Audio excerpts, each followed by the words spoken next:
Buenas tardes, mi nombre es Natalie López Delgado, soy estudiante de la Universidad Abierta a Distancia de México y en apoyo con la Fundación Dime y Juntos lo hacemos, estoy realizando mi servicio para la licenciatura en Promoción y Educación para la Salud. El día de hoy vamos a tener una plática que el tema es el siguiente: autoestima. Y las preguntas detonadoras son: ¿qué es la autoestima? ¿Cuáles son los componentes de la autoestima? ¿Qué es el alta y baja autoestima? ¿Qué son las distorsiones cognitivas? ¿Y cuál es el mejor tratamiento para la autoestima? La autoestima es un factor importante a considerar en la vida de las personas en general y en particular.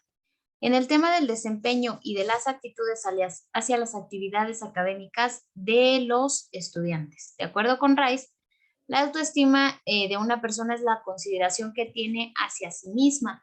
Señala este autor que ha sido denominada como el vestigio del alma y que es el ingrediente que proporciona dignidad a la existencia humana. La autoestima se desarrolla a partir de la interacción humana, mediante las cuales las personas consideran importantes unas para las otras. El yo evoluciona por medio de pequeños logros, reconocimientos y el éxito. Molina, en Olivares, considera que la autoestima tiene un significado complejo y que precisa de 4 componentes en su definición.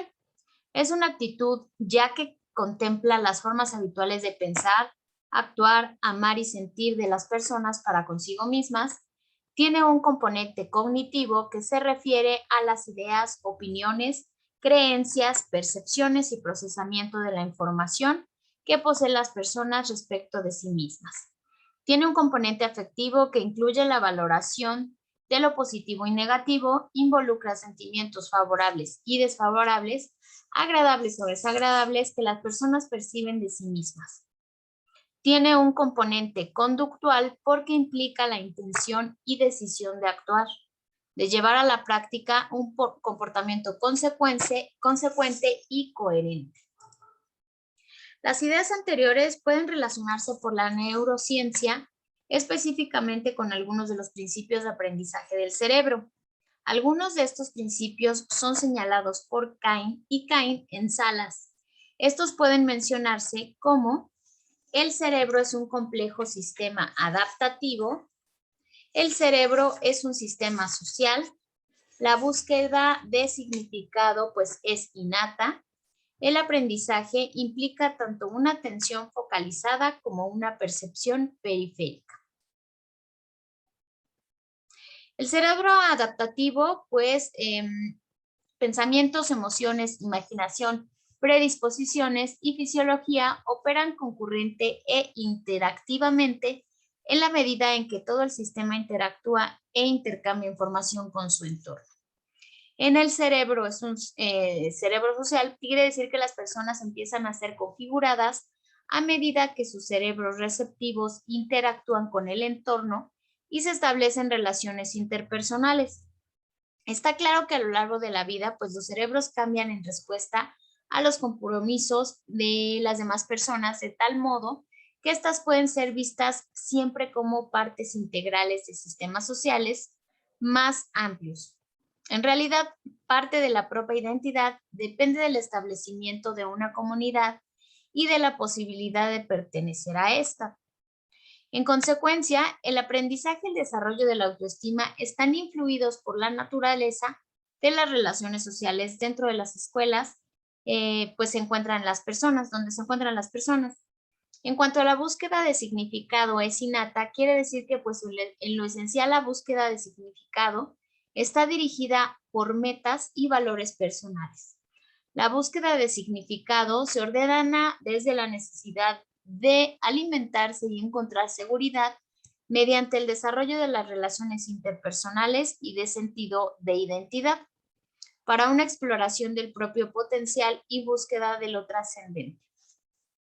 En cuanto al aprendizaje, implica tanto una atención focalizada como una percepción periférica. Quiere decir que el cerebro absorbe información de lo que está directamente consciente y también de lo que se encuentra más allá del centro inmediato de atención. Y por último, el aprendizaje es un proceso de desarrollo Quiere decir que en muchos aspectos pues no existe límite para el crecimiento ni para las capacidades de los seres humanos de aprender y pues las neuronas, perdón, siguen siendo capaces de realizar y reforzar nuevas conexiones a lo largo de toda la vida. Otra verdad que parece que ser para muchas personas no está totalmente enteradas de todas las creencias que tienen sobre sí mismas. Algunas tienen autoimágenes y autoestimas altamente desarrolladas, mientras que otras pues solo tienen una autoimagen y autoestima mal acabada e inarticulada, en sí misma. Existe una actividad estructurada conocida como ¿quién soy yo?, que ilustra esta observación. Señalan Ainsberg y Patterson, 1981, para realizar esta actividad, pues se requieren dos personas participantes, en una que pregunta y otra que responde. La persona que pregunta simplemente repite el cuestionamiento. ¿Quién es usted? Con cada cuestión, la persona que responde debe de dar una descripción de sí misma. Se ha encontrado que la mayoría de las personas se describen a sí mismas por los roles familiares, educativos o vocacionales que desempeñan. Relativamente pocas responden a más de 10 preguntas y muchas no pueden dar autodescripciones más allá de sus roles. El siguiente es pues los componentes de la autoestima. De acuerdo con Gastón de Mesaville, 2004, existe una serie de aspectos interrelacionados que componen la autoestima. A partir de esta concepción, pues presenta un modelo propio al que ha denominado proceso de la autoestima. En este se considera la autoestima según dos dimensiones complementarias: una actitudinal inferida integrada por tres componentes que son la autoimagen, la autovaloración y la autoconfianza, y una dimensión conductual observable conformada por otros tres componentes que es el autocontrol, la autoafirmación y la autorrealización.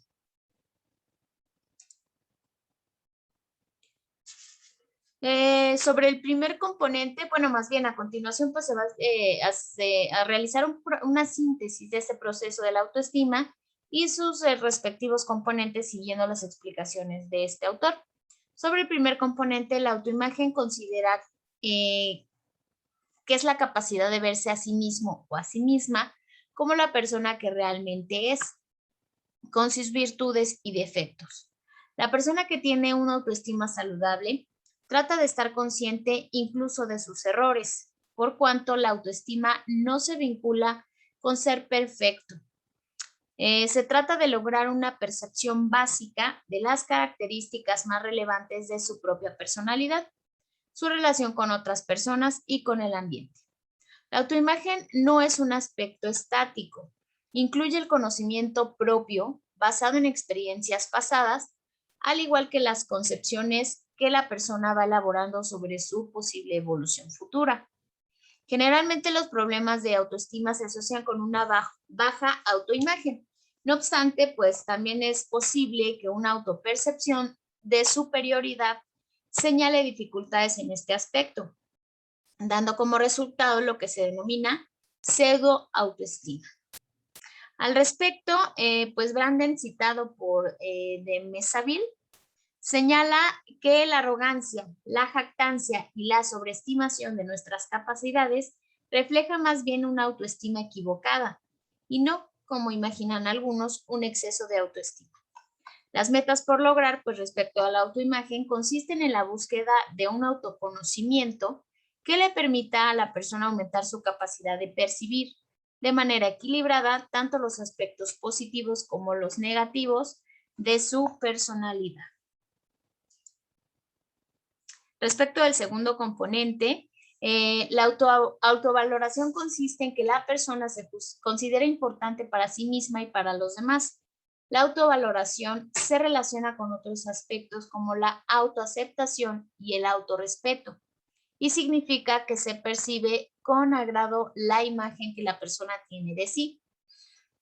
Branden, en de Mesaville, Designa la autovaloración como el respeto a uno mismo o a una misma y la define como la confianza en nuestro derecho a triunfar y a ser feliz, el sentimiento de ser respetables, de ser dignos y de tener derecho a afirmar nuestras necesidades y carencias o alcanzar nuestros propios morales, los principios morales, y gozar del fruto de nuestros esfuerzos. Sobre el tercer componente, la autoconfianza es señalada que está caracterizada porque las personas creen que pueden realizar bien distintas cosas y sentirse seguras al hacerlas. Esta percepción intenta favorecer una buena autoestima y sentirse pues cómodo o cómoda con la relación con otras personas y manifestarse con responsabilidad y espontaneidad. La autoconfianza se traduce en que la persona crea en sí misma y en sus propias capacidades para enfrentar distintos retos, lo que a su vez pues la motiva a buscar oportunidades que le permitan poner en práctica y mostrar sus componentes.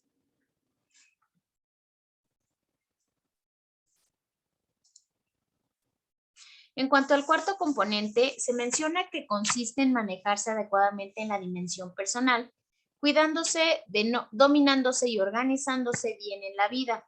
Significa la capacidad de ordenarse apropiadamente y ejercer un dominio propio que pueda fomentar tanto el bienestar personal como el de grupo al que pertenecen. Por lo tanto, el término autocontrol incluye otros aspectos, tales como el autocuidado, la autodisciplina, la organización propia o el manejo de sí mismo.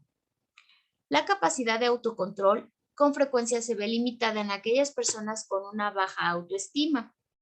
Esta falta de capacidad se manifiesta en una situación de descontrol en diversas áreas, tales como el autocuidado, el manejo de las emociones, las relaciones interpersonales, hábitos de trabajo, de estudio o de la vida en general, y la falta de habilidad para organizar acciones en pro del logro de metas deseadas.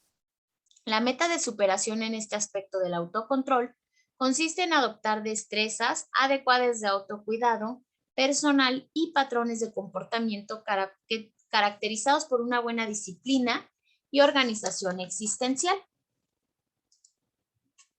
Sobre el quinto componente, la autoafirmación, se define como la libertad de ser uno mismo y poder tomar decisiones para conducirse con autonomía y madurez. Se caracteriza por la capacidad que tiene la persona de manifestarse abiertamente cuando expresa sus pensamientos, deseos o habilidad. Además, incluye otras capacidades tales como la autodirección y la asertividad personal. Las personas que no se aprecian lo suficiente y valoran poco sus capacidades y cualidades, con frecuencia se abstienen de participar o decidir debido al temor que les provoca el poder equivocarse frente a otras personas. Este tipo de comportamiento las conduce a anularse ante las oportunidades de expresar sus opiniones y talentos. La meta de superación es el componente en el componente de la autoafirmación. Consiste en encontrar formas saludables de expresar el pensamiento y habilidades ante las demás personas y conducirse de manera autónoma, sin llegar a los extremos de sobredependencia o autosuficiencia exagerada. Respecto del último componente de la autoestima, la autorrealización de Merceville, explica que consiste en el desarrollo y la expresión adecuada de las capacidades, de modo que la persona pueda vivir una vida satisfactoria y de provecho para sí misma y para otras personas. Implica también la búsqueda del cumplimiento de las metas que conforman el proyecto de vida de su existencia. El alta y baja autoestima, pues en primera instancia se señala que existen dos razones por las cuales este tema es importante. Una es que la autoestima de una persona no se ve, sino que se elaboran conjeturas sobre esta a partir de la conducta evidente y pues estos patrones de conducta suministran datos a partir de los cuales se pueden hacer inferencias diagnósticas razonables. La segunda razón es que a menudo algunos patrones de conducta pueden parecer extraños a primera vista. No obstante, si se les vincula con la autoestima subyacente, se pueden comprender su significado. Coppersmith, citado por Ainsberg y Patterson en 1981, considera que las personas con alta, media y baja autoestima tienen diferentes expectativas para el futuro. Difieren respecto de la asertividad personal y tienen diferentes estilos básicos para enfrentar el estrés.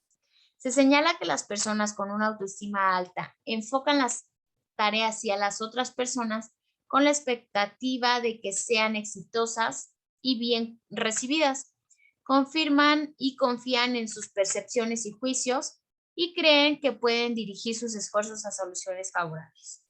Sus autoactitudes positivas les permiten aceptar sus propias opiniones y otorgar crédito y confianza a sus reacciones y conclusiones, lo cual pues a su vez le facilita seguir sus propios juicios cuando existe una diferencia de opinión y considerar las nuevas ideas.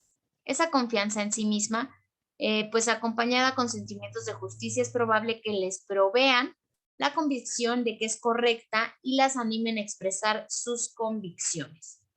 Por otra parte, pues las actitudes y expectativas que dirigen a la persona hacia una alta autoestima, a una mayor independencia y creatividad social, también conducen pues a una acción social más asertiva y vigorosa. Es probable que sea más participativa que pasiva en los grupos de discusión, reporte menos dificultad estableciendo amistades y exprese opiniones aun cuando sepa que éstas pueden llevarla a una recepción hostil.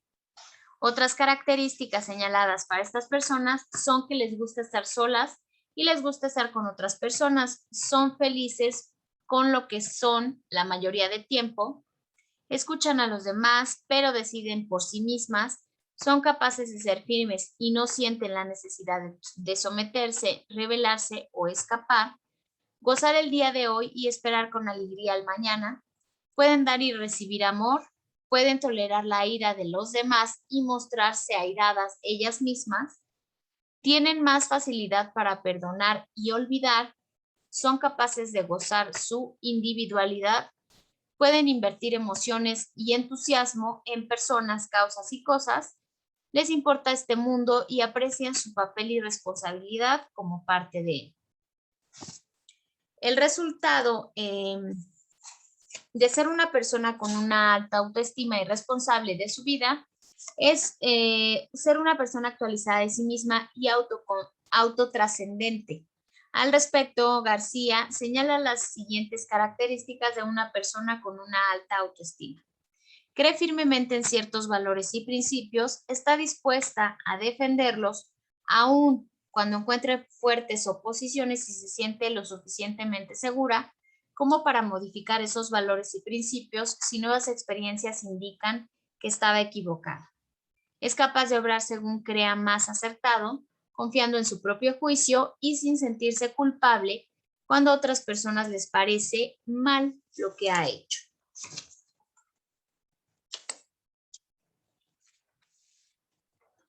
No emplea demasiado tiempo para preocupándose, por lo que haya ocurrido en el pasado ni por lo que pueda ocurrir en el futuro. Tiene confianza en su capacidad para resolver sus propios problemas sin dejarse acobardar por los fracasos y dificultades que experimente. Se considera realmente y se siente igual como persona a cualquier otra, aunque reconoce diferencias en talentos específicos, prestigio profesional o posición económica. Da por supuesto que es una persona interesante y valiosa para otras, por lo menos para ellas con quienes tiene relación. No se deja manipular por las demás personas, aunque está dispuesta a colaborar si le parece apropiado y conveniente. Reconoce y acepta en sí misma una variedad de sentimientos e inclinaciones, tanto positivas como negativas, y está dispuesta a revelarlas a otras personas si le parece que vale la pena. Es capaz de disfrutar diversas actividades como estudiar, jugar, trabajar, descansar, estar con amistades. Es sensible a las necesidades de otras personas, respeta las normas de convivencia generalmente, pues aceptadas y reconoce sinceramente que no tiene derecho a mejorar o divertirse a costa de demás personas. En ocasiones el adolescente con una identidad pobre y una baja autoestima intenta presentar una imagen falsa, una fachada con la cual enfrentarse al mundo. Se trata de un mecanismo de compensación empleado para superar el sentimiento de poca valía, tratando de esta manera de convencer a otras personas de que es un ser valioso. No obstante, poner esta conducta en práctica genera tensión. Actuar fingiendo confianza de forma amigable cuando la persona está experimentando lo contrario es una lucha constante. La ansiedad por no dar un paso en falso o bajar la guardia produce una tensión considerable. Una persona con baja autoestima tiene una gran sensación de inseguridad acerca de ella misma. Menciona Satir y pues basa su autoestima en gran parte en lo que cree que las demás personas piensan acerca de ella, lo cual lesiona su autoestima e individualidad. En presencia de otras personas disfraza su baja autoestima, en especial cuando se propone impresionarlas. Estas personas tienen muchas esperanzas en lo que los demás pueden darles, pero a la vez tienen grandes temores porque pues están muy expuestas a sufrir desilusiones y a desconfiar de las personas. Algunas, pues, actitudes habituales que indican una baja autoestima, de acuerdo con García, son las siguientes: autocrítica severa y excesiva que mantiene a la persona en un estado de insatisfacción consigo misma, hipersensibilidad ante la crítica, por lo que se siente exageradamente atacada, descarga la culpa de sus fracasos a las demás personas o a las situaciones y cultiva resentimientos persistentes contra sus críticos. Indecisión crónica, no por falta de información, sino por temor exagerado a equivocarse. Deseo innecesario por complacer, por lo que se atreve a decir que no por miedo o desagradar y a perder la buena opinión de otras personas. Perfeccionismo, autoexigencia esclavizadora de hacer perfectamente todo lo que intenta, que conduce a un desmoronamiento interior cuando las cosas no salen con la perfección exigida. Culpabilidad neurótica por la que se acusa y se condena por conductas que siempre son objetivamente incorrectas. Exagera pues la magnitud de los errores o los lamenta indefinidamente sin llegar nunca a perdonarse por completo. Hostilidad o irritabilidad siempre a punto de explotar, aún por asuntos de poca importancia, propia de la persona supercrítica a quien todo le gusta, lo decepciona o nada le satisface.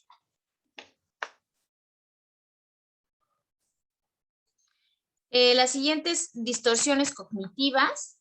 En este tema propio de los enfoques cognitivos y ciertamente pues señala Naranjo, el rasgo más común, más importante que unifica esos enfoques es el énfasis en que se otorga las cogniciones tanto en la génesis de los trastornos como en el proceso de cambio. El término cognición incluye, entre otras, ideas, imágenes, creencias y expectativas, es decir, no se refiere únicamente a un proceso intelectual, sino a procesos complejos de significado en el que participan emociones, pensamientos y conductas. Las emociones traducen la manera en que se perciben las cosas. Es un hecho neurológico que antes de experimentar algo, pues se debe procesar mentalmente y darle un significado. Si la percepción queda deformada en la mente, pues la respuesta emocional será desproporcionada. La persona que se puede sentir mal, descontenta de sí misma a causa de esta distorsión, esto es, la autoestima disminuye producto de un proceso mental mal estructurado. Sala señala que las emociones son críticas para la elaboración de pautas de significado. Lo que aprendemos es influido y organizado por las emociones y los conjuntos mentales que implican las expectativas, inclinaciones y prejuicios personales, autoestima y la necesidad de interacción social. Las emociones y los pensamientos se moldean unos a otros y no pueden separarse. Beck, citado por Feixas y Miró, y García en Garrido y García han identificado una serie de distorsiones cognitivas sobre las cuales se hace referencia a continuación. Pensamiento autoabsolutista de tipo todo o nada o pensamiento dicotómico. Se manifiesta en la tendencia de ver a todas las experiencias según dos posibilidades opuestas, tomando una de ellas, por ejemplo, o soy una persona perfecta o soy un desastre. La otra es sobregeneralización, que es el proceso de establecer una regla o conclusión general a partir de detalles que no la justifican para tratarse de hechos aislados que no se pueden aplicar a otras situaciones. Es decir, se elabora una regla a partir de uno o dos hechos aislados y se aplican indiscriminadamente en otras situaciones. Por ejemplo, siempre estaré solo como esta tarde. En casos extremos se llega a la etiquetación soy indeseable. El siguiente es el filtro mental o abstracción selectiva. Consiste en atender solo a los aspectos negativos de una situación, sin considerar otros aspectos, aunque sean más relevantes. Por ejemplo, en un trabajo elaborado, la persona solo se fija en un pequeño error cometido, en lugar de valorarlo más globalmente en todos sus aspectos. O la persona que piensa que su vida es una calamidad porque tiene un problema afectivo, pero con una situación laboral magnífica. La siguiente es la personalización, que es la tendencia a atribuirse sin base para ello, pues la responsabilidad de errores o hechos extremos o suponer que todo lo que le ocurre está relacionado con uno mismo o con una misma. Por ejemplo, alguien que en la familia se muestra de mal humor o triste y la persona se siente culpable, pues considera que ella lo provocó. La siguiente es sacar conclusiones precipitadas o influencia arbitraria. Se trata de llegar a conclusiones precipitadas sin disponer de datos suficientes que la apoyen. Presenta variantes, que son la lectura de pensamiento, y se presume tener la capacidad de tener lo que otra persona está pensando sin molestarse en comprobarlo o preguntarlo. Por ejemplo, se cree que un amigo está decepcionado por algo sin haberlo hablado con él. Rueda de la fortuna o tendencia a superar lo peor. Se considera que algo va a salir mal antes de que haya indicios de pensar. El tratamiento, pues, para la autoestima, la mejora de la autoestima es uno de los tratamientos más demandados que nos encontramos los psicólogos, mediante el tratamiento de autoestima. No solo se consigue reforzar la imagen que tenemos de nosotros mismos, sino que suelen ser objetivos a tratar. El tratamiento psicológico de la autoestima pues se enfoca realizando en la evaluación inicial aspectos como cómo es tu diálogo interno y qué te dices y cómo te lo dices. En qué situaciones te sientes mal, qué temes, qué evitas, cómo es tu nivel de exigencia, cómo te relacionas con los demás, cuáles son tus expectativas hacia ellos, cómo te expresas, etc. Una vez realizada la autoevaluación, teniendo presentes tus objetivos personales, trabajaremos o se trabaja pues para alcanzarlos entrenando aquellas herramientas que mejor se adapten a las necesidades de los pacientes. Esto pues obviamente se da con psicólogos o psiquiatras, depende del diagnóstico que den los médicos. Las conclusiones a las que llegamos pues son las siguientes. La autoestima es la percepción valorativa que una persona tiene hacia sí misma. Es un proceso dinámico y multidimensional que se construye a lo largo de la vida, se desarrolla a partir de la interacción humana. Contiene aspectos actitudinales, cognitivos, afectivos y conductuales. Mediante el autoconocimiento, la persona puede lograr la autoaprobación y por consiguiente la suficiente autoestima para aceptarse a sí misma. Para que la persona tenga una autoestima alta, debe existir una correspondencia entre el concepto de sí misma y su yo ideal. Existe una serie de aspectos interrelacionados que componen la autoestima, la autoimagen, la autovaloración, la autoconfianza, el autocontrol, la autoafirmación y la autorrealización. Y también existe pues una gama de conductas que se correlacionan tanto con la alta como la baja autoestima. Entre ellas son las expectativas hacia el futuro, la asertividad personal, estilos cómo enfrentar el estrés, el locus de control, la toma de riesgos, el temor al fracaso y el nivel de aspiraciones. El autoconcepto y por ende la autoestima está determinada en parte por lo que la persona cree que otras, en especial aquellas que considera significativas, piensan en ella. Las cogniciones crean los estados de ánimo, los pensamientos negativos provocan una baja autoestima y son consecuencia de distorsiones cognitivas.